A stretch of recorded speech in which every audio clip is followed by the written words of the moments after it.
A reminder that the 40-hour workweek is actually 45 hours. Lunches used to be paid. The elusive 9-to-5 job. I've never had that. I'm working 9 to 6 right now. That's 9 hours a day. Y'all are getting hour lunches? Work prep, commute, lunch breaks. 10 hours a day working and a weekend wasted recovering. What a life. Don't forget the ridiculous commutes some people have to make. That could make it up to 11 to 12 hours a day. I'm fortunate enough to have a paid lunch. I'm only here exactly 8 hours. However, I do drive 1 hour to get here. Don't forget the implicit rule that nobody uses their lunch hour. They work through it, maybe gobbling some shit at their desk, while upper management goes out to restaurants for an hour or two. I clock out for 60 minutes every fucking day and leave my desk. Fuck this work to death culture. My last on-staff job. Been freelance since 2006. I realized that they were taking 2 hours a day off my submitted timesheets for meal breaks. I never had 2 hours worth of breaks during my days. When I raised this with the management, they told me that they were obligated to do this because of the labor laws in NY state. I then told them that I would start taking the 2 hours of breaks, regardless of what was going on with the clients at the time. And they told me I couldn't do that. I just started to falsify my timesheets and add 2 extra hours a day for them to subtract. Restaurant professionals work a minimum 50 hours a week. I had an old boss that prided herself on the 48-hour work week. I quit that shit, and until my name is on the business I want ever donate my life to someone else's profit. Plus the commute.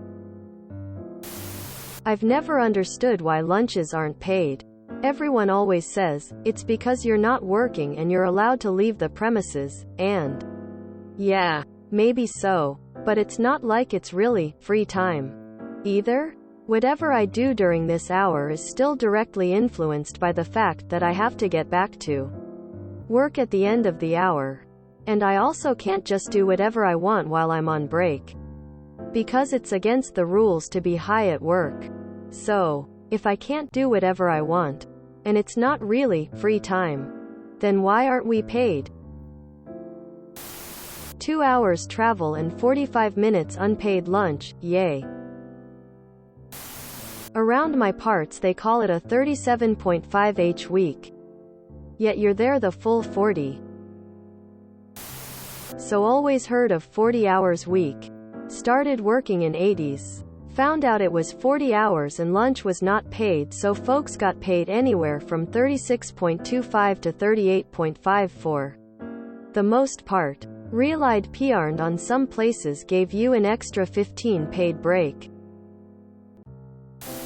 Yes, I make 10 hours and not 8 unamused. My last job 6-7 years ago paid for a lunch break. And they were really anal about monitoring you. My current one doesn't.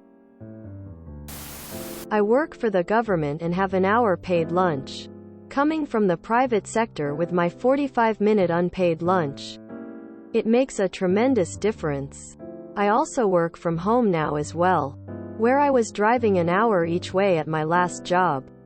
So I basically work a 35-hour week, and I can tell you that it has made a world of difference in my mental health, going from 50 to 60-hour weeks plus 10 hours of driving in the private sector. Even in the legal profession it's going away. Firms work 8:30 to 5 o'clock with an hour lunch, or 9 o'clock to 5:15 with a 45-minute lunch. I stood my ground and work 9 to 5 with an hour lunch. And if I have to clock in early or skip lunch, I get paid for that too. We have to learn to stand up for ourselves. No one else will. On days I have to commute, I'm putting 12 hours of my day overall into work. That's half the fucking day. No existing entity should ever have that much control over your free will. You get an hour lunch break? Laugh in full remote. Anything related to work and not your personal life is part of the work week. This includes purchasing and wearing work clothes. Commute. Communication for work when not at work. Breaks. And likely some others I'm missing. A 40-hour work week is probably closer to 55 to 60 for most people. Remote work helps alleviate that time and cost burden on employees and employers, while in many cases increasing productivity, something that they keep wanting, taking more of with little in return, but we cannot have that for reasons. Some don't like to work from home, and when available both options should be permitted, but neither required depending on the circumstances of the occupation. If you enjoyed this video, please check out our playlists full of similar content. Epic Aircast is like doom scrolling for your ears. Please like, share, and subscribe.